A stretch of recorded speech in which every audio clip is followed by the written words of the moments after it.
Hello and welcome to the Newsfeed podcast. I'm Alara B. I'm Diego Canales. And I'm Emma Duncan. Today we will be talking about navigating career advice in today's less than optimal job market. Graduation is nearing soon for many of us, and we wanted to talk amongst ourselves and to an expert to get some advice. Yeah, so all of us are seniors, journalism majors. So how do you guys feel about post-grad life? Any stresses? Honestly, I feel like I'm gonna have a job already, so the stress is gonna be boredom for me because I don't know what other than the job to do during that time period, especially when we're transitioning from college into the workforce. Yeah, I would say I think we have a lot of opportunities on a college campus, so it's going to be interesting going to our hometowns for many of us and trying to find those extracurricular and volunteer opportunities in a different part of town. You know, there's so much to do in a college town, and it's not always like that in our hometowns, but I think we could figure it out. Sure. I feel like when I was in school, you know, it was like preschool, K through 12, and then the natural step was college. But now I feel like it's the first time where we don't have that next step exactly planned out. Mm-hmm. You can choose to continue education. You can choose to join the military, to find a job, anything you want. And so I feel like sometimes the mystery of post-grad life can be really scary for some people. What are your guys' plans for post-grad? Yeah, I got a job in Reston for Addison Group. It's basically financial planner, so I'm going to help out people around for money situation wise, stuff like that. And yeah, I start very soon, after our graduation, which is the 18th. So I'm very excited for that. So exciting. I'll be getting my master's at Liberty, so I'll be studying strategic communication, and I have an assistantship lined up, so thankfully no more student loans for me. I'm so excited. I'm also getting my master's. I'm getting a master of science in sports psychology, so I'm really excited about that. It's a very niche master's program, so I was happy to get accepted, find that. Yeah. I don't know about you with your master's degree, but my roommate is a nutrition major, and so she's getting her master's of course so that she can qualify for her boards. Yours relates to getting clinical hours. Oh, yeah. But for mine, I've honestly gotten a lot of people joking about my master's. My friend sent me this meme it was Spider-Man, it was Peter Parker, and he was doing all of his schoolwork, and he was hanging out, and they were people getting their master's degree just to delay unemployment. And I saw that meme, and I was like, what is that? Oh my gosh. And I looked into it, and it's actually been a massive trend that's been hitting social media recently. It started in the June 2025 summertime, where people were doing their unemployment diaries, where they were showing follow me around, I got laid off from my job, so this is what I'm doing with my days now. Yeah. And as the class of 2026 has headed into their senior year, that has evolved into this whole delaying unemployment idea. And I think it relates a lot back to a lot of the uncertainty of post-grad life. But I saw that and I was like, guys, don't make fun of me.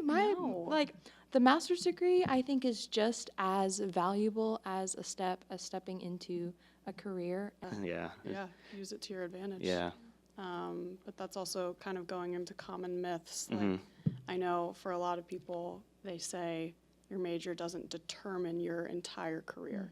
For some it does, for some it doesn't. I know we're all journalism majors, and we are using a little bit of the journalism, but we're also veering off into other areas. I know for myself, I was able to use my minor to figure out what I really wanted to do, but I'm still incredibly grateful for what I've learned in my journalism major here. I think it teaches you a lot about public speaking, editing, writing, all things that are going to be helpful in any career. Yeah.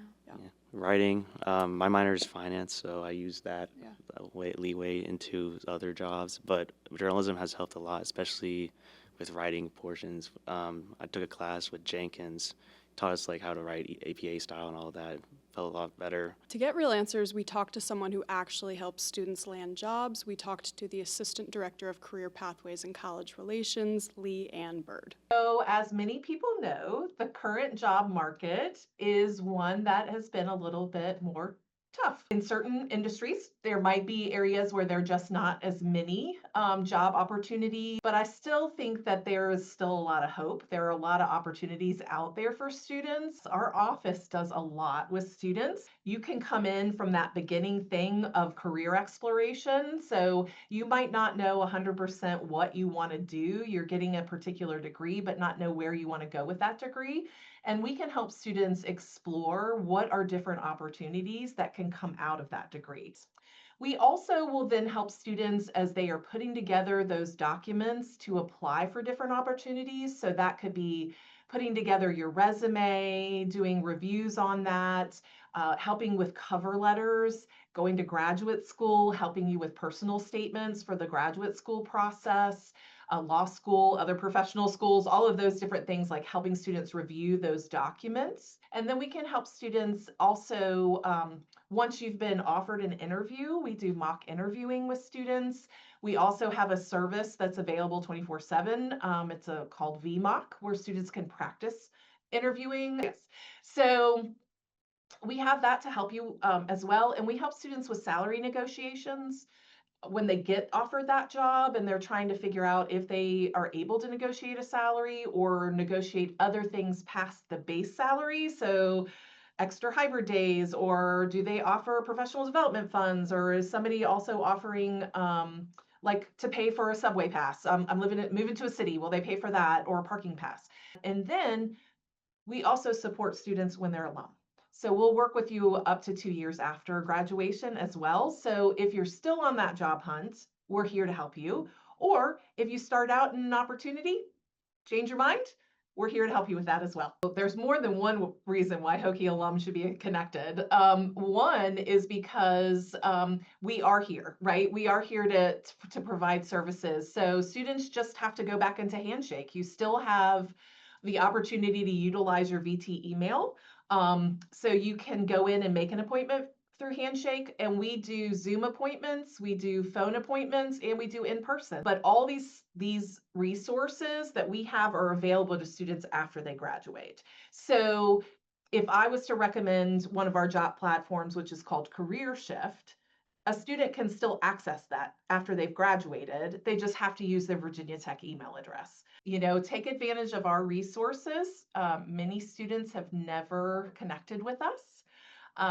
And they will connect with us at this point in time, and that's wonderful. Like I said, we will work with you now, we'll work with you after you graduate. So, make that connection, reach out to somebody. Maybe there's some things we can help you with, just making some tweaks to your resume. Maybe a student doesn't realize it's a good idea to tailor their resume to the jobs that they're applying to. Or maybe you have not thought about other places that you can look for positions. And so we can help you think about those things as well. It's also thinking outside the box of different areas that you can be in and work in can be really helpful as well. And like I said at the very beginning, I have a lot of hope that things are going to turn around, and that opportunities are going to be, building out again, and there are going to be those opportunities. Take a deep breath. Take a deep breath and know that we're going to be able to work through this. What stood out to you guys the most about this interview? What stood out to me the most was the post-grad you can use for 2 years on Handshake, which I did not know at all. I didn't know that they still allow Virginia Tech graduates to use Handshake after 2 years. I did not know that at all. I agree. I also love that they will take care of you for 2 years post-grad, Yeah. because you don't stop being a Hokie once you graduate. Our alumni network is a big, big deal, and I think that Career Pathways helps out a lot with that. And they don't leave you high and dry. They help you out even after you have received your degree. I also really enjoyed learning about the interview practice online thing that is 24/7 for students to use. So if you're practicing for an interview at 3 a.m. for whatever reason and it's at 7 a.m. the next morning, you can go online and someone will help you out with that. And that's really helpful, I think. They also have this resource that they do with graduate students called the First Destination Survey, and it's administered by CPD, and they send it to students the spring semester that they're graduating. In 2020, 10.3% of graduates were continuing education, 36.9% were seeking employment, and just over 45% were employed full-time. These numbers stay on a similar path until the class of 2023, and in the class of 2023, that was the first time when we saw that more students were continuing their education than they were seeking employment. After hearing our own experiences and Leigh Anne Byrd's advice, one thing is clear: there's no single path after graduation. We're all doing something different, and I'm sure it's all going to lead to some sort of success. Chase your dreams. Just chase your dreams, no matter what. I say go to more workshops. I know a lot of students just don't go to a workshop at all to help with resumes and stuff like that, but I recommend going to a workshop. Yeah, I was going to say utilize every single tool that you possibly can here. Yep. Virginia Tech has so much for students to utilize, and I wish that I would have become involved sooner. Also, learn from your teachers. That is a big thing that I know Leigh Anne Byrd also talked about. Your teachers know people in the career that you may want to go into, and they can connect you in real time. I would recommend on-campus internships. I know for me, I've been working with student affairs for 2 years, and I got that job because of my minor in event management. So it's nice that our minors all are helping guide our careers. But I think when I see job applications that say, oh, we want you to already have 2 years experience in the field, we want you to have 1 year experience in the field, there's a way that you can present your internships that make it look like you already have that experience. I couldn't agree more.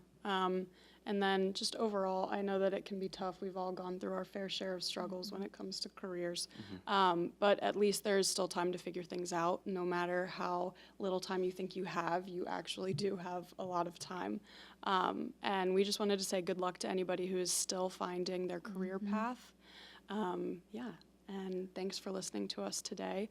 This is the news feed, and I am Alara. I'm Diego. And I'm Emma. Thanks for listening.